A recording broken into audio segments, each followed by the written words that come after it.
What's going on, my fellow Flesh and Blood lore fans? It's the beginning of the month, which means we have Outsiders as the next set for us to pull for the Lore Booster Box game. Our pull rates today, for Legendaries, a Rainbow Foil is every 1 out of 70 packs, and a Cold Foil would be 1 in 264 packs. So if we pull one of those, that's going to be great. Fables, I could never find a straight answer on what the pull rate is for Plague Hive. And I also couldn't find a pull ratio for Marvels, which is all the codexes. The story we have today is we're going to dive into the pits a little bit, since that's pretty much the theme for this set. And yeah, let's see if we can pull ourselves a good old Legendary, Fable, or Marvel, and we can get deeper into this set. I hope you all enjoy.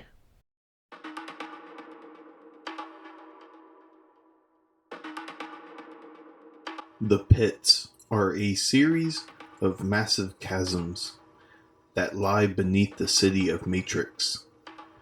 Through centuries of excavation, miners have uncovered a network of underground passages carved into the bedrock by subterranean rivers and streams. Yet, the mining corporations of Matrix have allowed fumes and toxic waste to accumulate beneath the earth, staining the waters a fetid black. While the Iron Assembly works to keep relative peace in the city above, they turned a blind eye to the depths of the pits. In the shadows, beneath the earth, a lawless society has taken shape. Thieves, mercenaries, smugglers, and slavers have built their homes here, offering their services to anyone with the coin to pay. The people here are hardened, cynical, and weary, with sunken eyes and skeletal figures. Makeshift lanterns light the paths to their ramshackle shelters, built from the waste that falls from above. From scavenger to hardened criminal, every last resident of the pits will do whatever is necessary to survive. The main entrance to the pits, the maw, is known to the people of Matrix as Pit 2. Once the site of a massive strip mine operation, Pit 2 is now abandoned. Its entrance shrouded beneath the district of Coppertown. The denizens of the pits use the maw as a gateway to the world above, using an old mine cage to travel between the underground and the city of Matrix. In the pits, there are no laws, no enforcers, and no protection from the criminal underworld. Despite being several steps removed from the city above, the dubious connection between the two regions ensures that Taliks continue to be used as a form of currency, even in the pits. While the Midtown markets may provide all different kinds of wonders for sale, in the pits, you can find anything for the right price. The gangs of the pits dominate the underground, taking control of entire tunnel networks, or, in some cases, areas of the mall itself. To cross any one of the gangs is to sign your own death warrant, and many of those foolish enough to make this mistake are dead within the hour. Members of the Freak Show have an odd fixation with dregs, the mutated creatures of the pits, even going so far as to mutilate themselves in an attempt to resemble them. Freak show territory is found in a much deeper area of the pits, comprising multiple abandoned mine shafts. They have been known to protect their territory with dregs kept on chains, unable to escape, but capable of attacking anyone who comes within range. Torched is a gang of pyromaniacs with a penchant for setting everything on fire, and a love for explosives. Its members have an extensive collection of burn scars thanks to their complete disregard for fire safety. Their territory is marked with trigger-sensitive flamethrowers, fire traps, lava pits, and plenty of explosives. Any trespassers in torched territory are quickly reduced to piles of ash and charred flesh.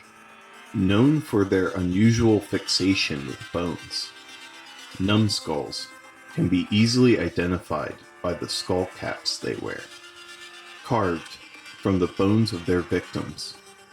Their armor usually combines metal and bone fragments. The cave network, claimed by the numbskulls, closely resembles a catacomb. The walls are lined with bone, skull fragments littered across the floor. The stone streaked with a greasy coating of bone marrow and brain matter. Members of the Jawbreakers tend to wield a number of explosive devices, though their name comes specifically from their habit of stuffing grenades into the open mouths of their enemies. Their favorite method of torture is using a crowbar to remove the bottom jaw. However, much this might affect their ability to gather information. Jawbreakers are scattered throughout the mall with no official territory, save a group of houses near the water. The blockheads favor melee weapons, using clubs, bats, and hammers to crush their opponents. They're obsessed with brute force, and all members of this gang are tall, broad-shouldered, and built like a tank. Almost 10 years ago, they took control of an entire sector of the mall, eliminating a number of smaller gangs to claim their territory. They've controlled the sector with an iron fist ever since. The Blackjack's Tavern is well known throughout the pits, not only for the drinks they serve, but for the services that Blackjacks provide.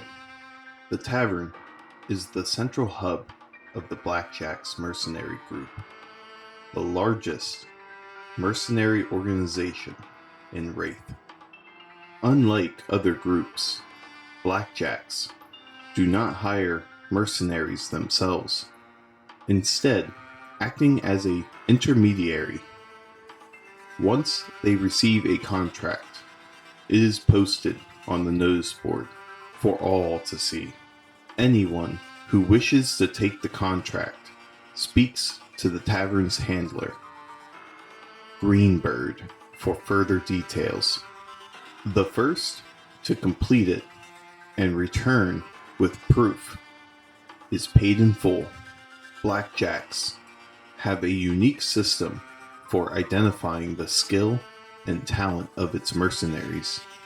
Every mercenary who accepts a contract is given a card identifying their level of skill within the organization. Each consecutive card rank allows its owners more perks within the tavern, with the most elite mercenaries possessing a one-of-a-kind individual card. Stealing cards from other mercenaries is allowed, if you can manage to pull it off. An order of assassins. The Spider operates in total secrecy. Its services available only to those who know of its existence. Its assassins are raised from youth, taken from the streets and from orphanages. Their skills honed to forge them into the ultimate weapon. While there are rumors speculating which deaths they may have been involved in, no assassination carried out by a spider has ever been witnessed or proven. A mysterious cult found within the depths of the pits. Members of El Apocalypta can be found throughout Wraith. El Apocalypta believes that the end times are coming, an event which will awaken the latent powers of Wraith and split the world asunder, throwing all into chaos and destroying humanity in the process. They believe that they are helping to prepare humanity for the coming apocalypse by creating small amounts of the chaos that humans will face, thus training them for what is to come. Wars, disease outbreaks, man-made disasters, revolutions, and full-scale invasions. Many of the darkest events in Wraith's history can be attributed to El Apocalypta. Despite their influence and the suffering they have caused, the cult remains incredibly secretive, and very few are aware of its existence. The Pits is plagued by toxic sludge and chemical runoff from the city above. It runs through the rivers, seeping into the soil and working its way through the underground.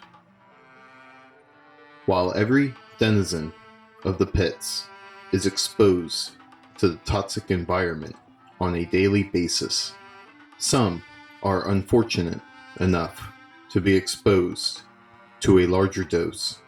A collapsed tunnel, a mining incident, steam tech failure, or simple human error can cause all kinds of dangerous chemicals to overflow into the pits, damning everyone they touch to the same dark fate.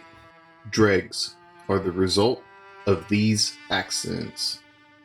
Once human, they have mutated beyond recognition, irreparably damaged, and transformed into something that barely resembles their former selves. They are mindless, soulless creatures who operate on the sole purpose of survival, attacking anything in their vicinity and eating anything in order to stay alive.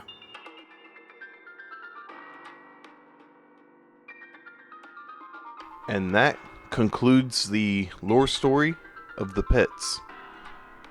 Now we get to just sit back, relax. We only got a little bit to go here. See if we can pull something for another box.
So unfortunately, we didn't get to pull anything to get deeper into this set. But I hope you all enjoyed the video here today, and I will see you all not next week. I'll do a short the week after, and we're gonna have Dusk Till Dawn after this one. So I'll see you all then. Take care.